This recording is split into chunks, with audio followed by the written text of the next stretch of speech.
ስውርዋ ኣርያም ሕጂ ብልክዕ መሬት ሰፍ ዘይብል ጸላም ወሪድዎ ኣሎ። ወርሕን ከዋኽብትን ናበይ ተሰዊሮም እንዴ! ሰዓት 3 ፈረቓን ናይ ለይቲ እዩ ዘሎ። ፈጺሙ ዘይጭበጥን ኣብ ጋህዲ ክትረኽቦ ዘይትኽእልን ማዕበል ሕልሚ እዩ። ነውኒዩ ካብ ልዋም ዘለዎ ድቃስ ኣበራቢርኒ። ዳግማይ ናብ ድቃስ ክምለስ ዋላ ተፈቲንኩ ናበይ እተን ድቕቕ ዝበላ ኣዒንተይ ስም ምባል ኣበያ? ፊልም ትግርኛ ዘይርኢ ብምባል ዩቲብ ከፊተ ዳህሳስ ኣካየድኩ። ግዳ በዚ ሕጂ ዘሎ ናይ ትግርኛ ፊልሚ ፍጹም ዕጉብ ኣይኮንኩን። ኣዝዩ ጭብሮ ዝውሕዶ እዩ። ብዙሕ ርእሲ ዝፈሰሶ መሳጢ ሮት ኣይኮነንቲ ዘዕልልዎ ኩርናዕ ከምቲ ብርሃነ ገብረሂወት ኣብታ ቅኒት ሕለና ዘርእስታ መፅሓፉ ዝበሎ ስነ ጥበባዊ ስርሓት ፈልሲ ሰብኣውነት ይዘርአልና የለን። ኣብዚ ሓሳብ ኣነ እውን ይስማዕማዕ እየ። ስነ ጥበባዊ ጓሳ ሕብረተሰብ እዩ እንተ እዞም ናይ ሎሚ ግን ኣይግድን ሕብረተሰብ ክጓስዮም ዝደልዩ ይመስሉ። ወፃ እዚ ወለዶ ዘንፀባርቕ ስርሓት ይርኢ የለኹን። ንሓቂ ዝያዳ ዝፈርሕዋ ይመስሉ። ትብዓት ዘይብሉ ስርሓት መቕረቱ ሃሳስ እዩ። ዘይስሩዕ ካራክተር ምስ ዘይጭበጥ ዛንታ ሒዝካ ንህዝቢ ግዚኡ ተሰረቕካዮ ፋይዳ ዘለዎ ኣይመስለንን። ካብ ዩቲብ ወፅየ ኣብ ቲክቶክ ኣትየ። ናይ ገለ ሰብ ዕሽነት ገደብ የብሉን። ክብሪ ሰብ ምግሃስ ምፍራድ ኮታስ ገለገሊኡ ጉልባብ ሕፍረት ከም ትኽደን እዩ ዝገብረካ። ወዝቢ እንዳተዓዘብኩ ከለኹ ነታ ኣብ ደቀ ኣምሓረ ዝፈልጣ ኣርያም ትመስል ሔዋን ረኣኹ። ብዝኽሪ ድማ ድሕሪት ተመለስኩ። በቲ ጸላም መብራህቲ ወሊዐ ብርዐይ ተኺለ ዛንታ ኣርያም ቃላት ሰሪዐ ክወቕሮ ጀመርኩ። እዋኑ እዋን ክራማት እዩ። ደቀ ኣምሓረ ብወይንን በለስን ኮታስ ብተፈጥራዊ ነገራት ማዕሪጋትሉ ኣብ ዝነበረት ርሑስ ክራማት እዩ ነይሩ። ሰዓት ቆጢራ ስለ ዝኣኸለኒ ናብቲ ምስ የዕርኽተይ ዝተቋፀርኩሉ ፊዮሪ ፋስትፉድ ሳይክለይ ብምልዓል ካብ ዝመፃሉ ናብኡ ኣምራሕኩ። ዳዕሮ ሓሊፈ በታ ናይ ቀደም ተሰባበረት ማይ ቡንባ ገይረ ብጋርደን ተዓፂፈ ፅርግያ ሒዘ በዓል እንዳ ተኽልያ እንዳ ጠሓኒት ፕላዛ ምምሕዳር መፃሉ ቤት ቁርሲ ሰምሃር ቶታል ቤት ትምህርቲ ፈለገ ሰላም ባርዙላ ሕልፍ ኢለ ሳይክለይ ጠጠው ኣቢለ ነታ ኣብ ናይ ትምህርቲ ቤት ዕርዲ ዓወት ኣብ መንደቕ ዘላ ስእሊ የዒንተይ ተኺለ ተዓዚበያ። ካብ ቀዳማይ ክሳብ 5ይ ተምሃር ኩላ ትምህርቲ ቤት እያ። ኣብ ማዕበል ዝኽሪ ጠሓልኩ። ካብ ዝኽሪ ተንሳፊፈ ሰሰን ባር ሚላኖ ሓሊፈ ላዕለዋይ ሕክምና እንዳ ኣባ ሓበሽ ድሕሪ ምሕላፈይ ኣብ ቦታ ቆፅራይ በፃሕኩ። ኣትየ ኮፍ ድሕሪ ምባለይ ኩሉ ነገረይ ኣፍዝዝ ቅዝዝ ተብለኒ ሔዋን ዝረኣኹ። ከደራይ ሕብሪ ገፃ ብስነ ስርዓት ተመሺጡ ዝተተሓዘ ፀጉራ ሓውሲ ጅልዕ ዝበለ ከናፍራ ኮታስ ሰባት ደቂ ካልእ ዜጋ ዘድንቑ ምናልባት ንኣርያም ስለዘይረኣዩ እዮም ምዃን ከምቲ ስነ ጥበባዊ መርሃ መለስ ዝበሎ እዚ ወለዶ ናቱ ብዘይምፍታው እዩ ዝሳቀል ዘሎ። ዕድላት ኣይድገሙን እዮም ኣብ ዝበሃል ብሂል ይስማማዕ እየ። ድፍረተይ ኣበሪኸ ሃይ ፅብቕቲ ኮፍ ዶ ክብል ኢለ ሓተትክዋ። ንሳ ድማ ብምልክት ኮፍ በል በለትኒ። ካብታ ኣውሪዳታ ዝነበረት ጽማቕ እናሰተየት ብኻ መስተይ ጽማቕ ኮይነ ተፈጢረ ከናፍራ ከማን መስተ ማቐርኩ በልኩ ብውሽጠይ። ትፈልጢ ንስኺ ትመስሊ ጽብቕቲ በይንኻ ትኮይኒ ባህታ ኣይፈጠረለይን። ኢደይ ሰዲደ ሚካኤለ ይበሃል በልክዋ። ንሳ ድማ ተዛራባይ ወዲ ኢኻ ትመስል ኣርያም ይበሃል ኣነ ድማ በለትኒ።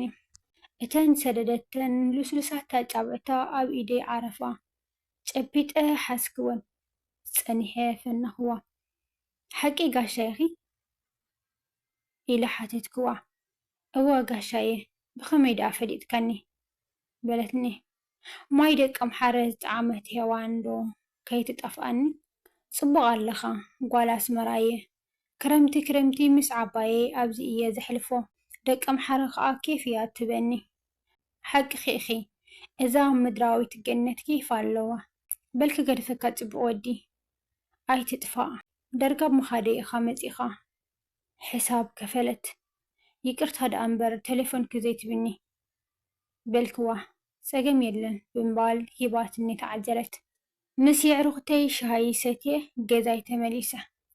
ምስሊ ኣርያም ካብ የዒንተይ ምኽዋል ኣብዩ ደው ኢለ ንጽባሕቱ ክንረኻብ ሓቲትያ ፈቓደኛ ኮይና።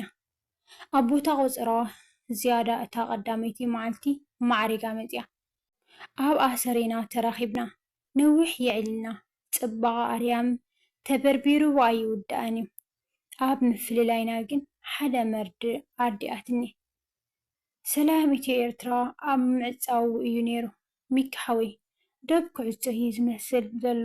ስለዚ ጽባሕንኩ ክብገስ እየ ንኣዲስ ኣበባ። ማራኸ ወዲ ነርካ ግን ኣብ ምኻደይ ኮይኑ ሌላና ወይ መን ይፈልጥ ተርክበኒ ትኸውን። ኣርያም ወዲእኽዮ ዲኺ ኢላ ሓተትክዋ። እወ በለት ንሳ ድማ። በታ ምሸት ብኣካል ተፈላሊና ብመንፈስ ግዳ ምሳይ ነይራ። ንጽባሒቱ መሬት ከይወግሐ ኣርያም ጉዕዞ ጀሚራ። ድሕሪ መዓልትታት ኣዲስ ኣበባ ኣትያ ምእታዋ ደው ኢላ ሓቢራትኒ። ኣዲስ ኣበባ ምስ ኣተወት ኣይጸንሐትን ተሰዊራትኒ። ክረኽባ ኣይከኣልኩን። ምስላ ግን ከባቢ ኣእሙረይ ምህሳስ ኣብዩ። ድሒረ ከም ኩሉ ኤርትራዊ ደቂ ኣምሓረ ሕቖይ ሂበያ ስደት ወፅየ። ግዜ ከም ንፋስ ተሓንቢቡ ድሮ ኣዋርሕ ቀውፂረ። ሓደ መዓልቲ ናይ ሓደ ብቐረባ ዝፈልጦ መርዓ ተሓዲመ ኸይደ። ዘይተጸበኸዎ ኣርያም ኣብቲ መርዓ ረኺበያ። ክልቴና ፍዝዝ ቅዝዝ ኢልና ሕቑፍ ኣቢለ ስዒመያ። ምስ ኣርያመይ ካልኣይ ግዜ ክንራኸብ ኣብ ሓሳበይ ኣይነበረን። ረኪብና ተሓዲሱ ብሓንሳብ ጽቡቕ ግዜ ክንሕልፍ ጀሚርና። ውሽጠይ ዘይፈልጦ ሓድሽ ማዕበል ክወረኒ ተፈለጠኒ። ኣርያም ኩለንትናይ ወሲዳቶ ስምዒታተይ ክገልጸላ ኣብ ዝወዳእኸሉ ህሞት እዩ ዳግማይ ሓድሽ ነገር ዝተፈጠረ። ጀሚራቶ ዝነበረት ፕሮሰስ ተበላሽዋ ከይደ ከይበለትኒ ንሊብያ ኣምርሐት። ካብ ኣዲስ ኣበባ ወፅያ ጎንደር ምስ በጽሐት እያ ሚከይ እቲ ወረቐተይ ምስ ተበላሸወ ኩሉ ፋሕፋሕ ኢሉኒ። እታ ኣማራፂት እዚኣ ኮይና ተሰሚዓትኒ። ኣይተሓዘለይ ኢላትኒ ንሱዳን ተበጊሳ። ሱዳን ከም ዝኣተወት መልእኽቲ ሰዲዳትለይ። ካብ ሱዳን ንሊብያ ምስ ተበገሰት ግን ተሰዊራ። ፍጽም ክሳብ ዝዓለት እዚኣ ድሃ የለን። ስውሯ ኣርያም ዓመታት ወሲዱ ድምፃ ሃፂሙ። ጽባቐ ኣርያም እቲ ኣዕላፍ ኤርትራዊ ዝወሰደ ተሃራዶ ውሒጥዋ ወይስ ጽምኢ ማይ ጥሜት ድኻም ኣሰኒፍዋ ዶ ትንፋሳ ሓሊፋ ኣይሓለፈትን እባ ትኸውን ተዘይተሓልፍ ደኣ። ዓመታት ናበይ ተሰዊራ መልሲ ዘይተረኸቦ ናይ ዓመታት ሕቶ እዩ። ፈጣሪ ንእስነታን ስድራን ይርአ። ብዙሓት ኤርትራውያን ኣለዉ ከምዚ ናይ ኣርያም ኣብዚ ኣትዮም ከይተባሃለ ድሃይ ዘጥፍኡ እሞ ኣምላኽ ምስኦም ይኹን። ሰላም ሰላም ክቡራት ናይ ቻናለይ ተኸታተልቲ ከመይ ትኾኑ? ከመይ ቀኒኹም ድሓን ዲኹም? ኣነ እግዚኣብሔር ይመስገን ሰላም እዩ። ንስኻትኩም ድማ በብዘለኹም ዓለም ዳርቻ ሰላም ትኾኑ ተስፋ ይገብር እምበኣልከስ ከምቲ ልሙድ ሎማዓንቲ ድማ ሓንቲ ኣዝያ መሃሪትን ብዙሕ ትስታ ዘለዋን ቪድዮ ሒዘልኩም መፅእ ኣለኹ። ንዛ ቪድዮ ድማ ካብዛ ቪድዮ ብዙሕ ነገር ኢና ንምሃር። ናይ ባሕቂ ብዙሓት ናብ ባሕሪ የመን ናብ ባሕሪ ሊብያ ይኸዱ እሞ ኣብዚ ኣትዮም ኣብዚ ያለው ከይተባሃሉ ድማ ጠፊኦም ዝቐረዩ ውሕዳት ኣይኮኑን። እግዚኣብሔር ኣምላኽ ኣብ ዘለዎ ምስኣቶም ይኹን። እግዚኣብሔር ኣምላኽ ድማ ንኹላትና ስደትና ይሕፅረልና፣ ሰላም ንሃገርናን ንህዝብናን የወርደልና እና ክቡራት ተኸታተልቲ ኣብ ቀጻሊ ብካሊእ ቪድዮ እስካብ ዝመፀኩም ኣብ ዘለኹም ሰላምኩም ይብዛሕለይ። ሰናይ ግዜ ይግበረልኩም። ንቻነለይ ሓድሽ ዝኾንኩም ሰብስክራይብ እንዳገበርኩም ክተበራታትዑኒ ብትሕትና ኣለዋበኩም። ሰናይ ግዜ